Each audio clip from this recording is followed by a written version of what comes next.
presented by Professor David John SPIEGELHALTER entitled Why the Study of Statistics and Data Sciences is also Vital for the Future.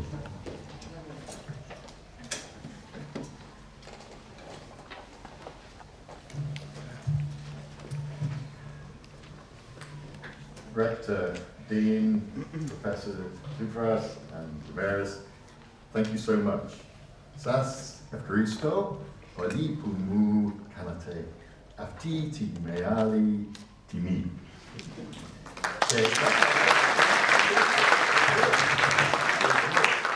Και ευχαριστώ τους φίλους και τους συναδέλφους μου στο τμήμα στατιστικής που μου πρότεινε.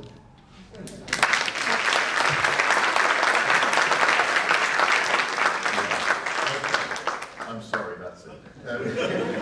So, no, I really mean, this is a huge honour from this wonderful university, wonderful statistics department, so strong and so, I know, close to my interests, the people and the work and the, if we start talking about football analytics, we just carry on forever. So this is a real honour and a real pleasure. And Nikos, my whole life flashed before me. Yeah, there's some nice things. I know it's good. I liked it. Okay, so I'm going to give a brief talk about which some of you may have seen some of these things before, and I apologise, but I suppose it's trying to communicate, what I feel about this subject of statistics and data science. I include those together as being so important in this modern age. Okay, so as we've heard, I got involved in all sorts of public engagement activities, eating toast, jumping over big red balls in Argentina, and so on. And this has been great fun, my change of career from an academic publishing papers to having fun. Although it's not always fun, it can be quite stressful dealing with the media, which I will talk about. But the crucial thing is that I'm concerned with the fact that data is everywhere now, more than it has been increasing all the time. And I'm just pointing to some things here. When you think the amount of data relevant to climate change in the environment, the masses that are coming in. In health, that's Greece and the United Kingdom's death figures from COVID over the pandemic. In the pandemic, we were overwhelmed with data and the need to try to understand it.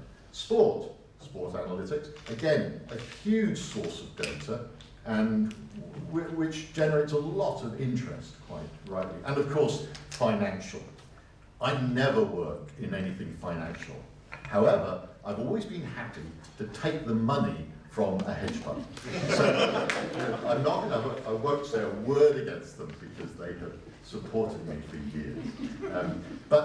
So we're just, data R is plural, singular, I'm not going to argue about it. It's Latin rather than Greek anyway. So it is really important, and there's no need now, I think, to make this argument. It's so obvious that this is the subject that is, I think, most needed for citizens and scientists in the future. But interpreting data is not easy. There's a quote I use in my book from Nate Silver, The Signal and the Noise. He says, "The numbers have no way of speaking for themselves. We speak for them. We imbue them with meaning." All those numbers about climate, about sport, finance, things, they don't tell you what to do, they don't tell you the answer. It requires judgment, skill, mathematical, dexterity, coding, and so on. But it requires human input. This is not an automatic process. So here's an example of numbers that do not speak for themselves. This is the number in the UK. These are the numbers we got told every day about COVID deaths. These were on the news every day at 6 o'clock. At 4 o'clock, they would be announced and go on the dashboard. At 6 o'clock, they would be on the news. So many deaths, COVID deaths reported today. But look at that pattern. It's not smooth. Look at those spikes and look at the dips. Now, those are because in the weekend, on Saturday and Sunday, hospitals did not report their data. So on Sunday and Monday, the counts were always very low. And then Tuesdays, they would shoot up, and Tuesdays and Wednesdays were always very high, and by Thursday, the number was almost reliable. So this was obvious from the very beginning. So we knew this. Not everyone knew this. If you looked at the Evening Standard, you would see headlines like this: COVID deaths soar to 146 in deadliest day since March. UK COVID deaths soar to 262, blah, blah, blah. Coronavirus deaths soar to 170. I mean, they really need a new journalist, don't they? I mean, they're repeating the same lines. Now, there's the one thing that these numbers have in common is that they're all on Tuesdays. And that's all it was. These were not record figures at all. These are completely, spurious stories. Pretty well misinformation, I think. Because the people looking at the data didn't have the first understanding of how it was collected. You have to know where it comes from. So this is what they should report, of course. This is the smooth curve, which shows the days on which the death actually occurred. But of course, we don't find out about that immediately. So fortunately, you can see on the dashboard, we had both, which was very good. So I'd just like to give a story, which some of you may have seen this before because it's in my book, but it's one that I think illustrates many points about the need for careful statistical analysis. And this concerned Britain, if not the world's, most prolific serial murderer. So this was an English doctor, and he was arrested in 1998, and he said, "I've got nothing to hide." He had quite a lot to hide, because when there was the public inquiry, it turned out that he had murdered at least 215 people, and probably 45 more, so probably about 260.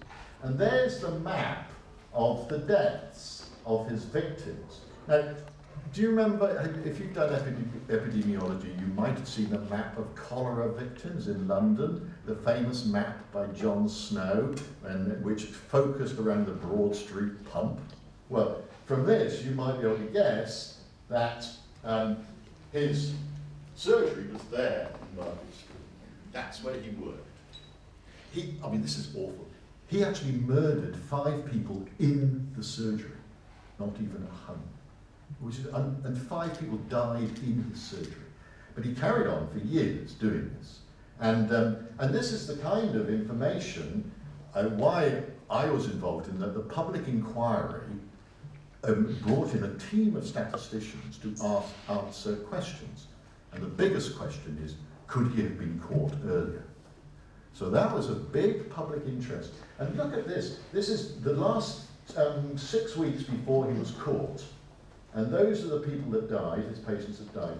And most of them are unlawful killings. Most of them murdered. It was quite extraordinary. And when we were giving evidence to the inquiry, the families of these victims were sitting in the front row, which gives a certain, care about the words and the tone that you use. But we produce graphs like this, which just show, I quite like these scatter plots. It's a scatter plot of the age of the victim against the year, showing the distributions, the histograms, the marginal distributions, and we can read all those, again, numbers kind of speak for themselves almost. We can see he started off, quite old people, and then his victims became younger. There were mainly women. He had a gap. Anybody know? He didn't. People say, "Oh, did he go on holiday?" No, he didn't go on holiday. But he did stop, and he moved. Before then, he had been working with other doctors in a joint surgery, and then he moved into a single-handed practice to work on his own. where he would be less likely to be detected. He was completely mad, but he went to prison just for murder, not for a psychiatric case. So what was brilliant about this is that a professor of general practice did some investigative data collection, which, of his own imagination, he recorded data from cremation certificates of Shipman's victims, and just recording the time of death. And he must have just thought this was an important thing to look at. He probably didn't know why, but he recorded time of death, and then plotted, but also went through the cremation certificates of all the other doctors in the area. And their patients died fairly uniformly across the day. But Shipman's patients, they died between 2 and 3 in the afternoon.